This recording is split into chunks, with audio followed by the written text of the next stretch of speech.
Hey, I'm Mr. James from Charm City Karate. This is our technique series. We're going to do Spiraling Twig. Spiraling Twig is for a rear bear hug with your arms free. I don't know why. So, you just want to do it? Yeah, I guess we'll do it. So the bad guy's going to grab. Oh, help, help! Now, the technique's designed for the bad guy's right hand is on top, his left hand is on top. You just go the other way. It's not a big deal. So, first thing you do when you get bear hugged is you're going to step out, drop your weight, stabilize. You're going to pin his hands, because if you don't, while you're doing all this fighting, a lot of times you end up in like a headlock or something, and then you got to fight out of a second attack. It's stupid. So you're going to pin this, take your middle knuckle, and you're going to punch right in the middle of his hand, right about there. There's a big nerve in the middle.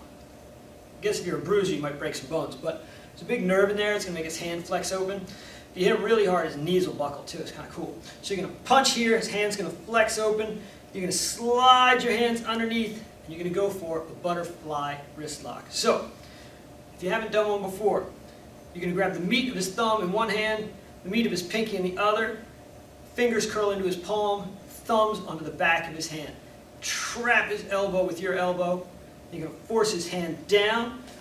Okay, you're going to pivot on your left foot, step to 130, and then you're going to step out with your right foot. Now, the way to really make this thing work, his elbow has to be straight, and you want to apply two-way pressure. I think we've talked about that before with joint locks, but just to make sure. You always want two-way pressure. That means you're going to pull at the base and push at the top for this particular lock. Okay? Pull and push. If all I do is push here, I can get a little bit of a response from Max. If I just pull, I can get a little response. But if I pull and push, I get a lot of response.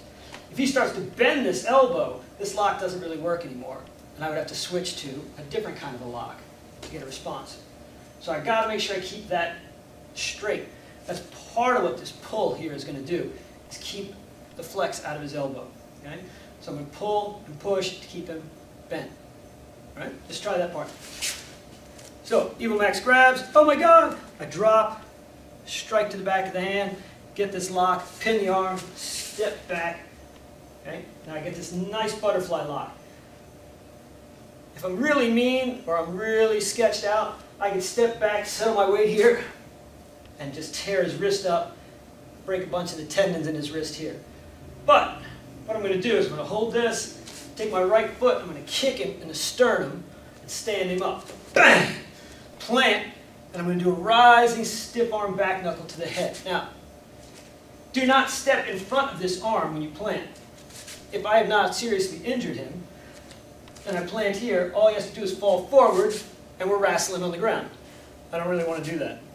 I don't know about you. You plant behind this arm, keep the check near your hip, rising stiff arm back knuckle to the head, cover out. Alright, so he's going to grab, I'm going to step, pin, punch, get this hand, step, lock him down, kick, back knuckle, and then I'm going to cover out.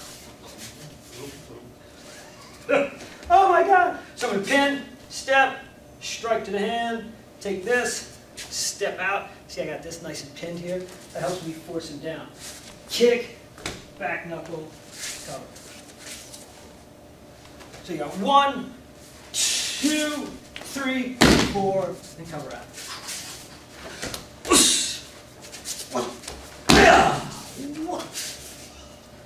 Alright, so Mr. James, this is Mr. Max. That was Spiraling Twig. Practice. We'll see you in class.